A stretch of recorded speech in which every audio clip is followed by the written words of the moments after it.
So the real question is, are you able to keep the attention of people on your video conference meetings?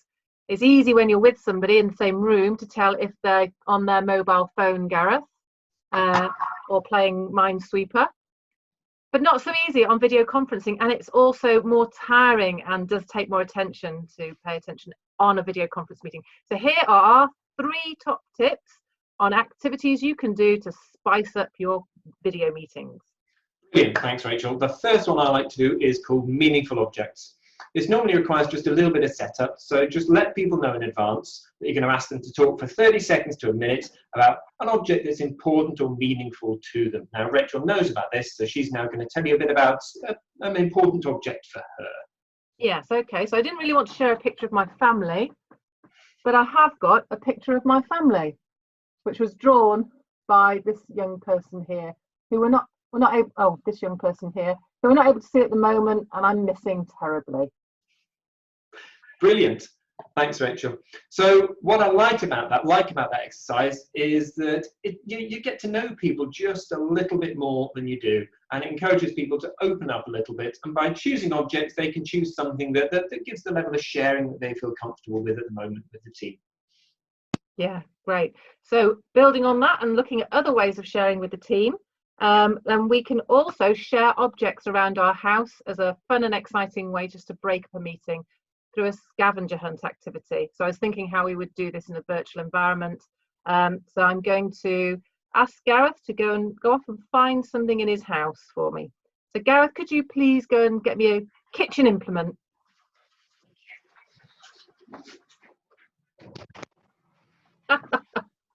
He won't be long, I promise. Here he comes. Very nice. You're very blurry now. And yeah, okay. And we've got a suggested list of items on the screen, but I'm just going to do one more. Gareth, I think you should show us the most ugly ornament in your house. Most ugly ornament in my house?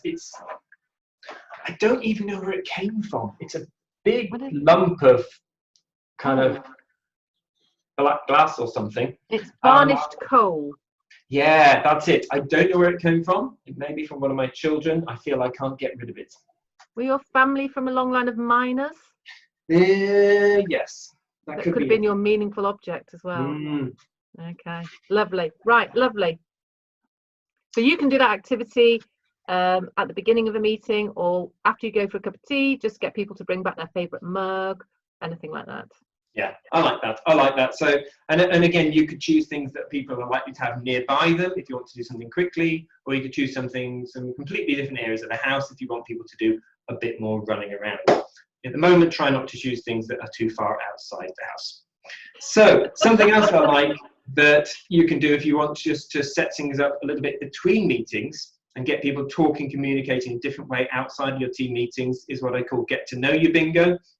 So we'll flick up a list of possible questions, but what I would say is I'd give people a list of possible topics, and I'd like to find people who fit each of these particular definitions. So someone who drives a blue car, someone who has a dog, someone who regularly wears pajama trousers on video conferences, whatever it might be. And then they'd be told that between now and the next team meeting, they have to find someone who fits each of those categories. So it encourages people to have different sorts of conversations with the rest of their team. That's great. I love Get to Know You Bingo.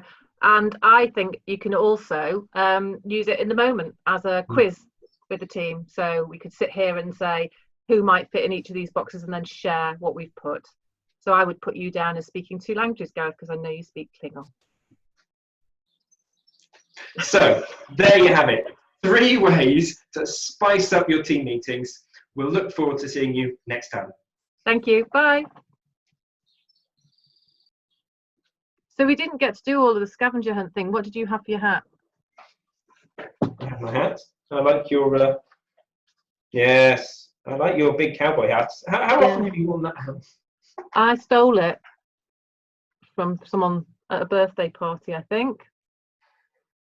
Is it one of your children? No, a friend. I think it was somebody on a stag do, probably at the next table. No. I have my favourite slippers ready to go. Oh, they're very stripy and zebra-like. Very nice. But I did get them spatula. So I do have to now remember to put this back in the kitchen. Otherwise, I'm going to keep wondering why this is in my office. Yes, and you won't be able to eat pancakes.